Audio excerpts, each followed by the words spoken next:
As your screen slowly changes from monochrome to a blood-splattered crimson mush of bodies, you can't help but be pulled into OMG Zombies, which was originally released on the old PS3 and PSP systems in 2011 and now re-released on the Switch by Laughing Jackal Games and published by Ghostlight.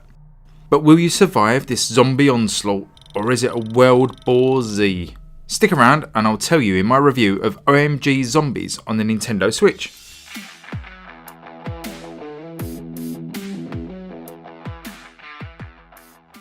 OMG Zombies is really a puzzle game which sees your lone character, who survived a recent zombie apocalypse, travel around 40 different locations in the fictional town of Redfield, which I can only assume is a nod to the character Chris Redfield in Resident Evil, and he's trying to take out as many of the Walking Dead as he can with his trusty sniper rifle and a box of limited ammo. In each of the 100 branching levels, you find yourself perched high in a safe location and have to pick off the hordes below, each of the 8 zombie types having their own death sequence. Some will just straight up explode from your pathogen tipped bullets, whilst others, like the zombie SWAT variant, firing off one last burst of their rifle as they slump to the ground.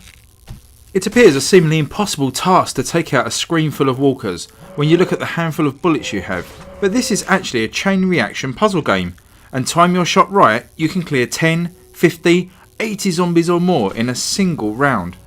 Kill an exploding zombie in a crowd, for example, and if their blood touches another zombie, then they will be killed too, triggering their own death animation.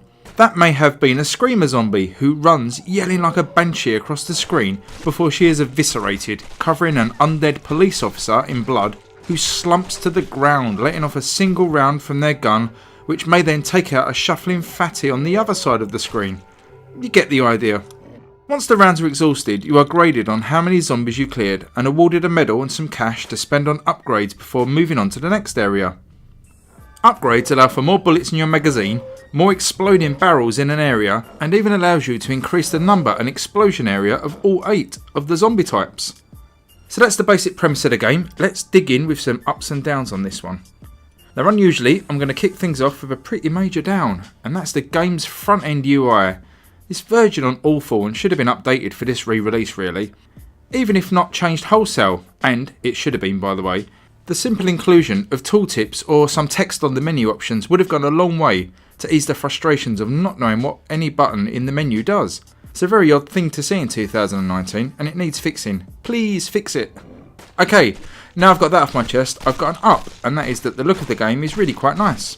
The striking black and white levels were a wise choice, especially as I said in my opening, once that blood starts flowing it looks like something out of the film Sin City. A smart choice that I grew to like a lot. The next up won't be for everyone, but I enjoyed the cartoon violence here.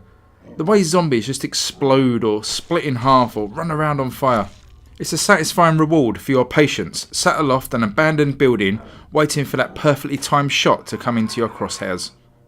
Another down is the way the gameplay can be very random and out of your hands at times, which can lead to frustration and a feeling that, despite being accurate with your rifle, how many zombies you actually clear is down to chance. A couple of the zombies will trigger either a gunshot or a taser, etc., and these fire off in totally random directions and often just miss everything. This means having to replay a level, and if you took out exactly the same zombies on a level twice in a row, one attempt you may only clear 10 zombies and the next maybe 90. Okay, so let's end on a nice up, and that is despite any of the downs I've mentioned, this game is currently available until the 2nd of April for less than £1 English. So really there isn't an excuse to not pick this up, as I'll touch on below, but generally the value here is really good. So in closing, OMG Zombies is a nice little game for the Switch and perfect for a quick couple of rounds or longer sessions trying to perfect your score. The UI is a mess and the reliance on luck won't be for everyone, but what I kept saying to myself throughout my time with the game is this costs less than £1, which tended to ease any issues I had with the game. That's not to say that it isn't a good game. Any game that features sniper action and zombies is already halfway there to being a fun idea, and even at its full retail price of round about £4, I would definitely recommend it. But for now, jump in and grab it, even if you just park it until a rainy day. I'm going to give OMG Zombies a blood-soaked 7.5 out of 10. Thanks so much for watching this review. And if you don't already subscribe, please consider subscribing below. It really helps me out. And give the video a thumbs up, and why not drop a comment below as well. We can have a little chat about what you think of it. But until next time, I will catch you later. Bye bye.